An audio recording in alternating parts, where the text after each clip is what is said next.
If you grew up in the 1970s, you might feel like your ways of thinking and doing things don't always fit in today's fast-paced, tech-driven world.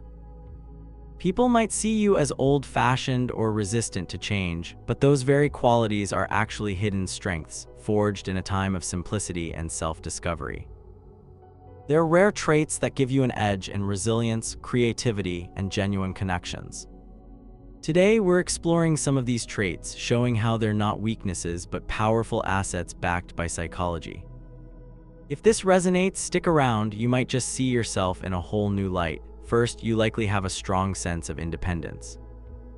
Growing up in the 70s meant roaming free, biking around the neighborhood until the streetlights came on, without cell phones or constant check-ins from parents.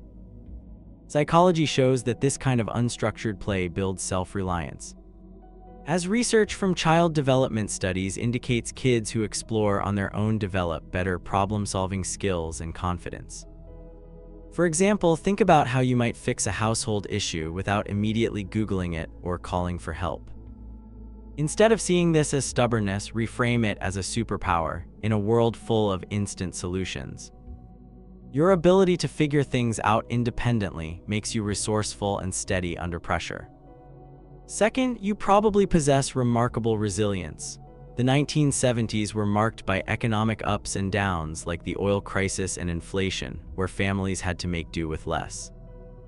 Research indicates that experiencing moderate hardships in youth fosters grit, as studies on long-term well-being show people from that era often bounce back faster from setbacks. Remember waiting in line for gas or sharing hand-me-down clothes? That taught you to adapt without complaint. Today, this might come across as being too tough or unemotional, but positively, it's your quiet strength, allowing you to handle life's curveballs with a calm that others envy, turning obstacles into opportunities for growth. Third, creativity flows naturally for you. Without video games or streaming, 70s kids invented their own fun, building forts from cardboard boxes or creating stories with just imagination and friends. Psychology research on creativity highlights how limited resources spark innovation. Studies from cognitive science reveal that less screen time in childhood leads to more original thinking in adulthood. For instance, you might doodle ideas on paper instead of using apps or come up with unique solutions at work.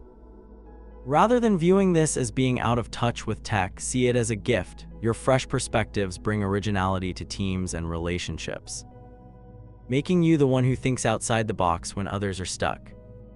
Fourth, you value deep, face-to-face connections. In the 70s, social life meant hanging out in person at diners, parks, or house parties without the distraction of social media. Research indicates that this builds stronger empathy and communication skills, as interpersonal studies show direct interactions create lasting bonds and better emotional intelligence. Think about how you prefer a long phone call over texting, or remember details from conversations years ago. This might seem overly sentimental in a digital age, but reframe it positively. Your ability to form authentic relationships provides real support networks, helping you and others feel truly seen and understood. Fifth, you have a natural appreciation for simplicity. Life in the 70s was less cluttered, one TV channel at a time, simple meals, and fewer possessions. Psychology shows that this mindset promotes mindfulness and contentment. Well-being research links reduced materialism to lower stress and higher life satisfaction. For example, you might enjoy a quiet evening walk more than scrolling endlessly online. Instead of it being labeled as boring, view it as wisdom. In an overwhelming world, your knack for finding joy in the basics keeps you grounded and grateful, inspiring those around you to slow down and savor life. As we wrap up, if you recognize these traits in yourself, know that they're not relics of the past, they're timeless strengths that make you uniquely equipped for today. Growing up in the 70s gave you a foundation of independence, resilience, creativity, connection, and simplicity that's rarer than ever. Embrace them, they're what set you apart in the best way. If this helped you reflect on your own story, hit that subscribe button for more insights into personality and psychology. What's one trait from your 70s childhood that you now see as a strength? Share in the comments below, I'd love to hear. Thanks for watching and take care.